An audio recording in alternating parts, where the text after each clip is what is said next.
The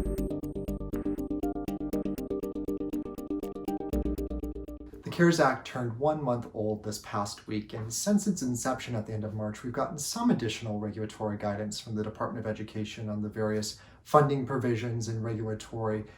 changes made within the Act itself that relate to higher education as a whole. And while there are many open questions, gray spaces, and areas that we need the department to provide additional guidance on, what's becoming more urgent to understand is, at a high level at least, is the lack of funding available for institutions to cover some of their core financial stresses that COVID-19 has created, both in the short term and in the longer term. With the 50% requirement that at least 50% of all funds received through the Higher Education Emergency Relief Fund go to emergency financial aid to students, the pool of funds available to schools is dramatically decreased as a result. And they cannot use the financial aid provisions within the CARES Act to reimburse themselves for room and board refunds that they've already issued. And that's the largest component of the cost that many institutions have faced. And the American Council on Education, for example, has estimated that schools in this semester alone have issued about $8 billion worth of room and board refunds, even on a prorated basis.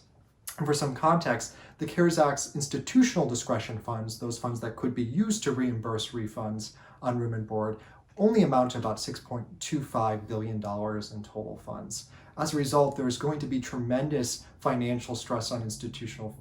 budgets as a whole that are going to result in difficult decisions on personnel, operations, program structures, and beyond, despite CARES funding. And while the federal government may provide additional public relief funds in the future through another act or appropriation, at the moment, we just don't know what that will look like.